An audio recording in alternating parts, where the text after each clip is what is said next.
Hello viewers, स्वागत है आपका मेरे YouTube channel study with doctor Pavan Oberoi पर। मैं doctor Pavan Oberoi, head of department faculty of commerce, Bhagwati college Meerut. Viewers, आज इस वीडियो में मैं आपसे डिस्कस कर रहा हूं 3 तरीके से क्वेश्चंस। एक तो टीचर्स यूनिवर्सिटी मेरठ में जो आपका प्रिंसिपल्स ऑफ मार्केटिंग का पेपर है, उसकी यूनिट नंबर 5 है ये आपकी इंटरनेशनल मार्केटिंग के, जिसमें 4 चैप्टर हैं।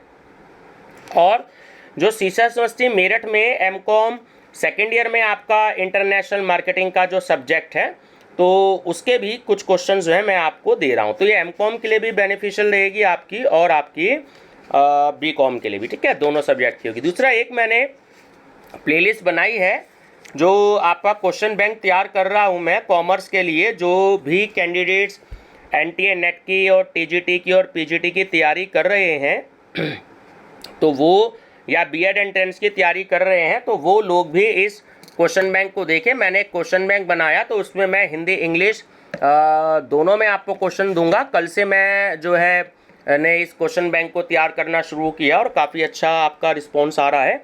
तो इसमें मैं कॉमर्स और इकोनॉमिक्स से क्वेश्चंस इसी प्लेलिस्ट में मैं अपलोड करूँगा। प्लेलिस्ट है question bank of commerce MCQs for NTA net, PGT और टीजीटी, ठीक है व्यूवर्स। तो इसमें आपको हिंदी इंग्लिश दोनों मीडियम में क्वेश्चंस मिलेंगे। जो भी कोई व्यूवर्स अगर पीडीएफ फाइल बनाना मुझसे चाहते हैं, तो मैंने 400 से 500 क्वेश्चन का एक MCQs मैं उनके मोबाइल नंबर पर प्रोवाइड कर दूंगा। तो आप डिस्क्रिप्शन बॉक्स में जो मोबाइल नंबर दिया है, आप उसमें मुझे कॉल कर सकते हैं, बात कर सकते हैं। तो 100 रुपीज़ आप मेरे अकाउंट में अगर डिपॉजिट करा देंगे तो आपको लगभग 500 क्वेश्चन का एक क्वेश्चन बैंक दे दिया जाएगा। और अगर आप सीएस यूनिवर्सिटी का प्रीवियस ईयर का क्वेश्चन पेपर चाहते हैं हिंदी इंग्लिश किसी भी मीडियम में, तो कॉमर्स का या आर्ट साइड का, बीकॉम एमकॉम या बीए का, तो आप जो है केवल 10 रुपीज़ जो है उस क्वेश्चन पेपर के आप देंगे, और उस 10 रुपीज़ में आपको जो है वो प्रीवियस ईयर का क्वेश्चन बैंक का PDF आपके मोबाइल नंबर पर सेंड कर दिया जाएगा, ठीक है व्यूअर्स। चलिए, तो बीकॉम के हिसाब से तो चैप्टर नंबर 17 है, बट जो एमकॉम के हिसाब से उनका नेक्स्ट टॉपिक है international marketing environment. First question is those condition और environment of marketing where in an exporter country has to work in other countries are called. Option B, marketing environment. Removing all barriers of trade, import export with other countries is called. Option B, globalization. Question 3, which of the following is not taken as the main party of international marketing market? तो D, multinational agreement. 4, globalization refers to, ये बहुत important question आया हुआ है कई बार। Option D, a more integrated and interdependent world. Which of the following is not included in the term SWOT? Analysis of a multinational corporation. देखिए, SWOT, S for strength, W for weakness, O for opportunities और T for threat, है ना। तो यहाँ treatment है, तो ये गलत है, तो यही आंसर है इसका। Which of the following is not the factor of political environment? देखिए, तो वो है आपका supreme court. Which of the following force helps in shaping people's standard of living? A, socioculture. Which of the following force helps to understand the environment of a particular region? Option C is correct. Geographical environment. International marketing environment consists of which of the following? The option C means micro environmental forces and macro environmental forces, है ना। दोनों correct option है, option C correct है, both A and B. The part of micro environment और international trade is option D, supplier.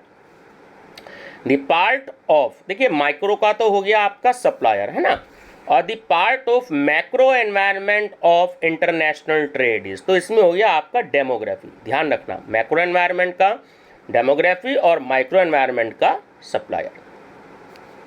The process of global economic aggregation together with free trade is called? Option A, globalization. Globalization is such a process in which imposition of dash at higher rates is eliminated. C, customs. What are the factors which obstruct globalization? तो तीनों option included है, government policies, culture of organization and narrow view of organization. तो D is correct, all of the above. Which factors encourage globalization? तो D is correct, all of the above. Means emergence of multinational companies, advancement in technology and increase in competition. तो D is correct, all of the above. The factors obstructing globalization in India are, all option are included: backwardness of technology, lack of experience and small size exporters. So D is correct, all of the above. चलिए अब आगे question जो है बहुत ही important हैं 31 तक, है ना. तो ये क्वेश्चन एग्जाम में कई बार ही आए हुए हैं, बीकॉम में भी, एमकॉम में भी, और एनटीए नेट में भी, और बीएड में भी, और टीजीटी पीजीटी में भी. Globalisation emerged in India on account of economic policies introduced in the year B, 1991. When GATT was passed? C, 1948. ठीक है. When GATT was converted into WTO? 1995. ध्यान रखना, और इसको ऐसे ही पूछा जा सकता है कि व्हेन वॉज WTO एस्टैब्लिश, तो उसका भी आंसर आपका 1995 ही होगा. तो लैंग्वेज का आपका अंतर है. Which organization administrates international trade? WTO. Ultimately dash was replaced by D. ठीक है.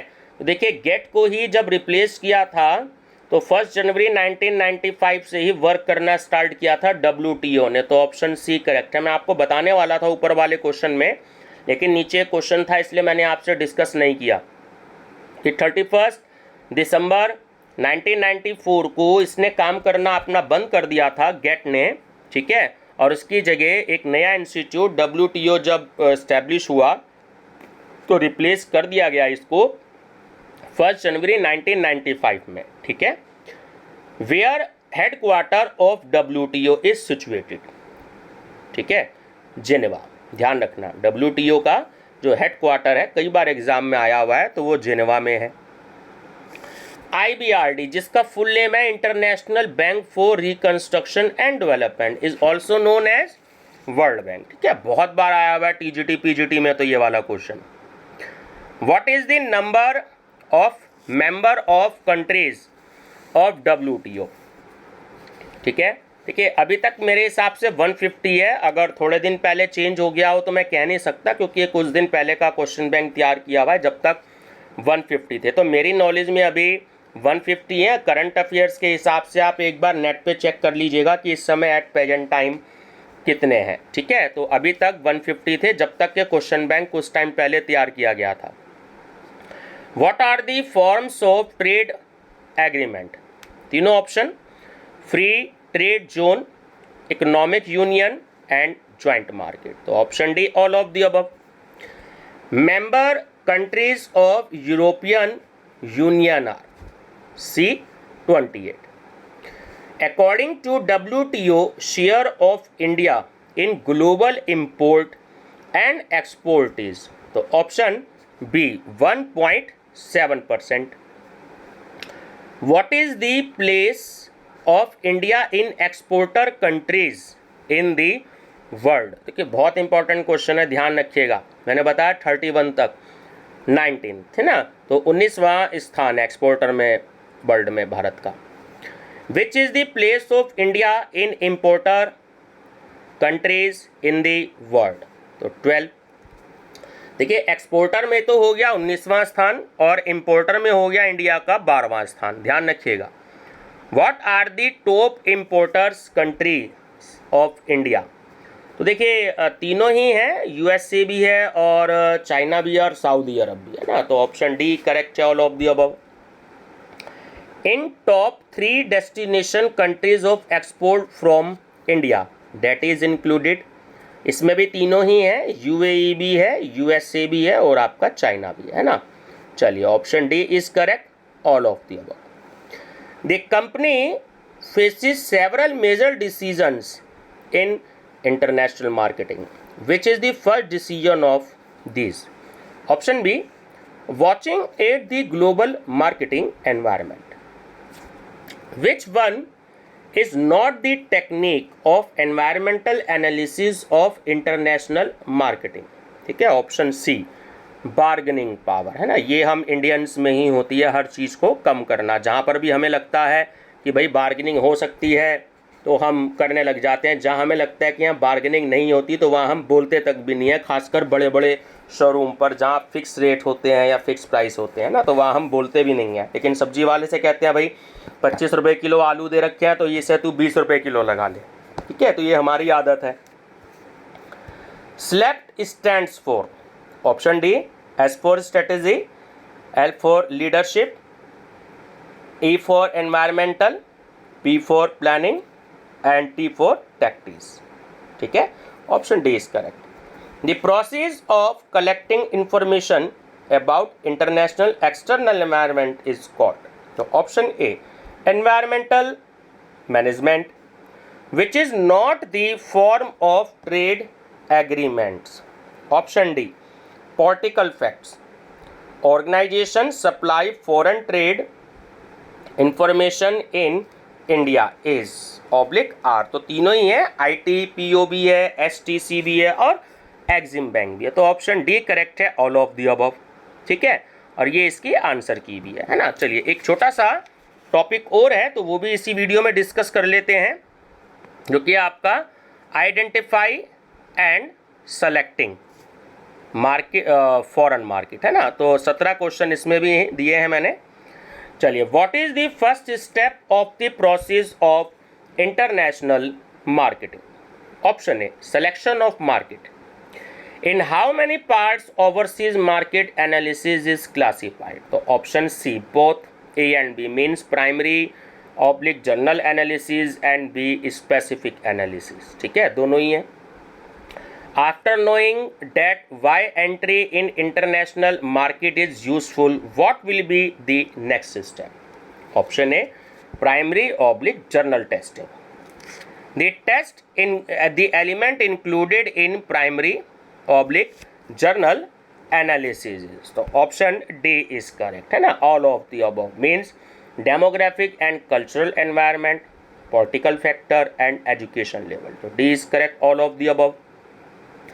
Elements included in specific analysis are, तो consumer survey, cost and price analysis and test marketing है ना, तीनों ही इसमें इंक्लूड है, तो option D is correct, all of the above. By which source the exporter acquaints that in which market the entry is useless, option B primary oblique basic analysis. For the analysis of foreign market selection, which of the following step is not a preliminary step of testing? Option C, consumer survey. Which of the following is not part of journal analysis for selecting for foreign market selection?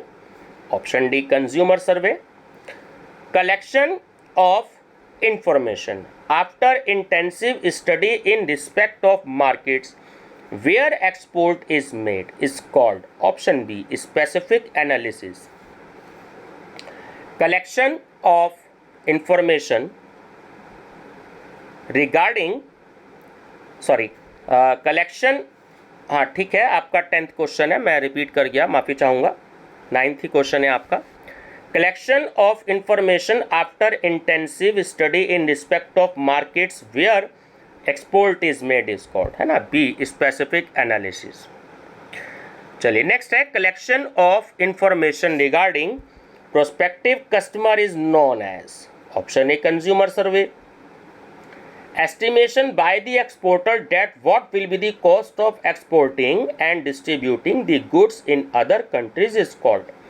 Option C, cost analysis. Knowing market place of product and rate of profit is called. Option B, price analysis. Which can reduce risk of export marketing. Option A, market testing. Evaluation matrix is prepared. Option B is correct for selecting foreign market. In selection of overseas market, it is known from evaluation matrix. So option C is correct. Which countries should be preferred for overseas trade? The source of collecting information in international market are. तो option C है ना, दोनों यहाँ internal sources भी होते हैं और external sources भी होते हैं. तो सी करेक्ट है, A and B both. And last question is information received from employees of companies and collected knowing in the form of correspondence is known as. तो ऑप्शन ए, इंटरनल सोर्सेज. तो ये viewers दोनों topic मैंने cover कर दिया इस video में. अब लास्ट टॉपिक रह गया है, तो जैसी ये वीडियो अपलोड होगी तो थोड़ी देर बाद मैं ये भी अपलोड कर दूंगा. तो टॉपिक है foreign market entry mode decision. तो ये जो है एक्चुअली आपका प्रिंसिपल्स ऑफ मार्केटिंग के हिसाब से भी आपका ये एक्चुअली टॉपिक ख़त्म हो जाएगा बीकॉम थर्ड ईयर का. तो इस वजह से मैं ये वीडियो जो है वो अपलोड कर रहा हूँ ताकि बीकॉम के बच्चे बिल्कुल सेटिस्फाइड हो जाएं. ये हमारा प्रिंसिपल्स ऑफ मार्केटिंग का जो सब्जेक्ट है वो ऑलरेडी ख़त्म हो चुका है, ठीक है ना. तो जैसे ये वीडियो अपलोड होगी तो उसके बाद मैं एक वीडियो और डिस्कस करूँगा. और एमकॉम वालों के लिए भी लगभग 150 के आसपास क्वेश्चंस अवेलेबल हो जाएंगे. ठीक है व्यूअर्स, वीडियो पसंद आए तो लाइक शेयर सब्सक्राइब जरूर कर लीजिएगा. कोई भी सजेशन हो आप मुझे कमेंट बॉक्स में दे सकते हैं. Thank you.